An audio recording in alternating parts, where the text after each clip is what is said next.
2, 1, let's go.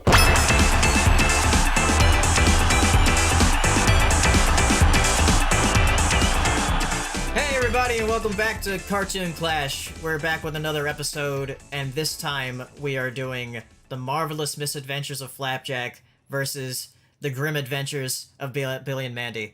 Both have adventures in their name. That's neat. Yeah, that's actually interesting. That's an and they were a few years before Adventure Time. Yeah. Trying to get the kids to go out and explore, do something with your lives, people. Come on. I just realized this matchup would have been perfect for Halloween, but it's Yeah. But yeah, this is gonna be way after that. just upload next Halloween. Yes, there you go. We'll wait that long. Just cut this particular bracket out and save it for next Halloween. There you go. No, it's like what depending on who wins, it'd be like several. Oh yeah.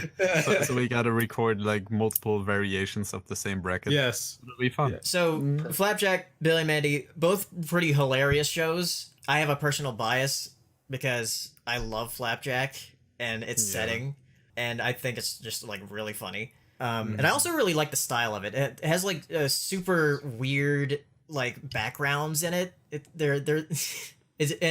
like the whole nautical theme and everything.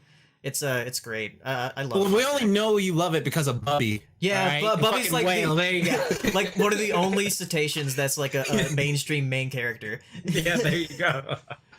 I just love the style of it, like it's the stormy weather and stuff, and like I know a lot of people say it looks disgusting, but I just love the grimy look to it. It's a cool setting. It's absolutely a neat setting, and I recently did a video about Over the Garden Wall, and we talked about this, Paleo, how like it's Flapjack from a point of view of like in the industry. There was a lot of talent that worked on that show and got their feet wet and did their own thing like years later. So yeah, I mean that's pretty cool, and you can definitely see it. Like I mean, at least for me, when I watch Flapjack, I'm like, oh, this humor is like similar to Adventure Time and Over the Garden Wall, and I get some. You can definitely vibes see a lot of the like the proto like humor in that show compared to the ones that came after it. Yeah, because like I remember like the main character Flapjack is voiced by that like wood witch that was in Adventure Time. Yeah, he's Thor Van Orman, which he looked like such a manly man, but he has like a super high voice. His voice is awesome. I love it when creators themselves are like, wow, you're not just a great artist and writer and like creator, but you're also an amazing voice actor. Yeah, yeah, he's so great. I also like how in every interview or like every YouTube video he uploads, he always has to clarify, yes, this is my actual voice. I don't get someone else to dub over what I'm saying. What I sound like. So that show is like, it's one of those shows where you go and you watch it, and at first you don't know how it's going to be because it has that very recent SpongeBob gross out humor factor to it, but it's like enjoyable in the sense. It's like there's scenes that are just stupid. Like they had a whole thing where they know the show is ugly, where they like say your face is meant to hit like a fist, your beauty, yes. They were like doing a take on that beautiful song. It was like in a promo for it, and it's just like, yeah, the show is like has ugly moments and some really, really disturbing moments, which I feel like if I saw this around the same time like Courage and all that came out, I'd be having nightmares because there's some nightmarish imagery and voice acting in this, and it's just like, oh yeah, all your dreams will come true, even the scary ones. Yes. Yeah, it's so funny. And then like the thing with that dude who told just nothing but puns, and his body just started to dement and like deteriorate to this evil thing. I was like, what the hell is wrong with you? Or that one where like is when it's like, oh, this is gonna be your trolley driver, and it's like this really disgusting woman. Yeah. And it's just like, and then you just see Knuckles go, and then just that like face it. I have a question for you guys. So something that's interesting to me. Did you guys notice a shift in tone from like the original Cartoon Friday shows and then I guess the eventual arrival of things like Camp Lazlo, Flapjack, Grim and Evil? I know Grim and Evil or Billy Mandy was kind of like a weird segue between Cartoon Fridays and like I guess the late 2000s stuff. Yeah, because like I noticed there was like this sort of self-referential thing that they really took like hand with. Like one of the things I noticed a lot about today's cartoons, not necessarily like, well, these came out when I was in high school. So like these cartoons like today to go into what I'm about to say is like the conversations feel more like natural. They have more like things like they have a stutter effect where like it's just like and it's just and it's weird. Like before, usually just be like a sentence line, and it's just I'm reading lines for a cartoon, but now they're putting those like stutters where it sounds more organic and realistic. Yeah, and, they're trying to be more relatable with it, like to have it feel less like an actual cartoon and more like focus on the relatability. And that I think that's what I like about Flapjack. To bring it back to that is that with the jokes in that show, you never know what you're gonna get, but most of the time, you still get some dialogue in between the more comedic scenes and the more comedic moments, more so than I had the feeling with Billy and Mandy. Not to say that it's bad how they did it, but like they had a nice mixture between that. Yeah, because I feel like some of that humor, like dialogue humor, sometimes doesn't work as well as a kid as you are an adult. It's just like so like with Flapjack and Billy and Mandy. Like Billy and Mandy has some jokes that completely went over my head as a kid, but I did enjoy it. But then there's some stuff like you go back and watch it and you can appreciate like little jokes like a freaking Yogi Bear being a crack addict. Like, I need a picnic basket. Come on, boo boo. Freaking out over it. It's just. Do you remember?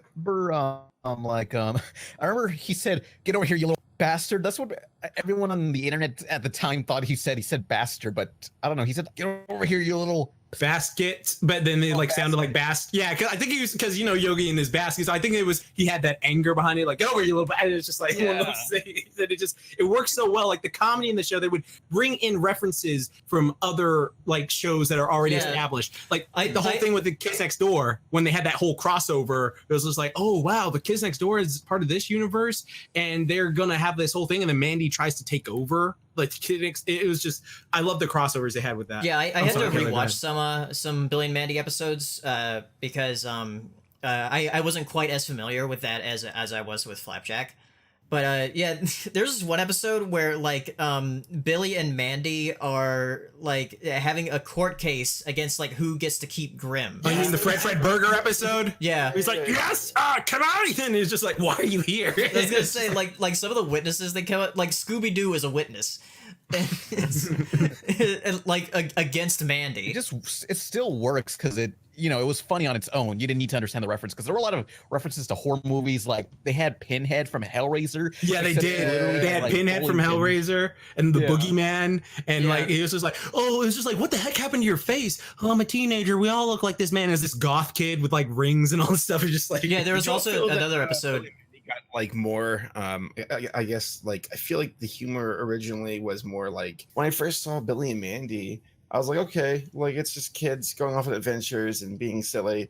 But then they got like the humor was this weird blend of like dark but also like really like I don't know, meta stupid, and it was hilarious. Meta stupid. Yeah. It was it really was meta stupid. I agree with Saber completely. Like there's jokes in that show. It is so funny. Like there are some scenes absurd, I guess. Yeah, absurd. Yeah, completely absurd. Like to me personally, I was one of those. I didn't care for the Hector Concarne part of it because it used to be Grim and Evil, and then they split off, and there was like it was like Grim Adventures, Billy Mandy, and then Hector Concarne, but then they canceled Hector Concarne, and like Scar from Hector Concarne went on. He was a neighbor in Grim Adventures, Billy and Mandy. But the thing was like Billy and Mandy was just always that the comedy in it was so great. Like the whole thing with Billy's parents and like his dad being like so dismissive and horrible. Like I remember as a kid, I was I think in like middle school or high school, whatever.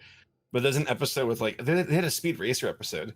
Mm-hmm. And Puddin won because he was in a wagon. I don't know. I think all the other races like destroyed each other, and he like I loved how like at the end everybody's cheering, and Puddin's like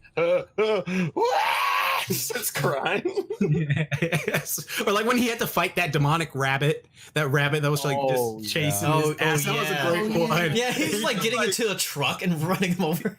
Yeah, and the rabbit had to have his face ripped off. One thing I wanted to bring up is the style of the show, and I think it's the last Cartoon Network show to really take its inspiration from like Hanna-Barbera.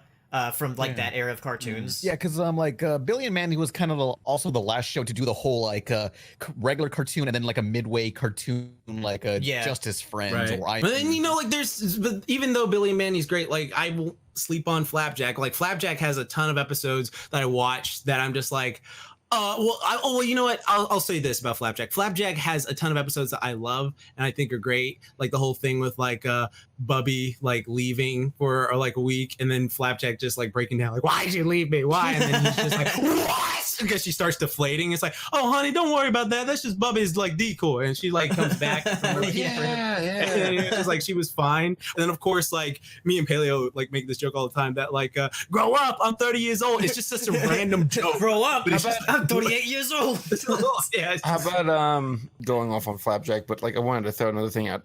Grim and Evil had one of my favorite waifus early on. So I had a handful when I was like getting into it. Oh, Eris? Yeah, dude. Eris was fun.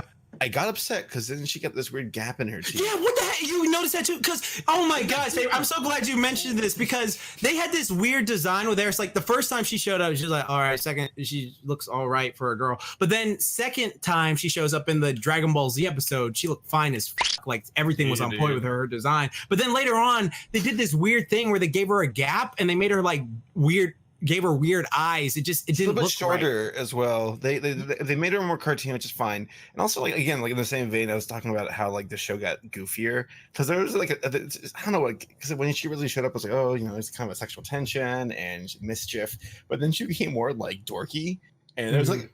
God, there's that one face where she like opens her mouth and she laughs and her eyes like go off in different directions. I don't know. That kind of just solidified how like Grim and Evil or Billy Mandy just went like it was like goofy to begin with and they got really, really fucking goofy later on. It's like, wow, you guys doubled down hard. Yeah, because Billy and Mandy like changed a lot over time. Cause like you go back to like the college short film and then the pilot episode, then like season 2 and then like the final what's that Hostogato Underfist? Oh yeah.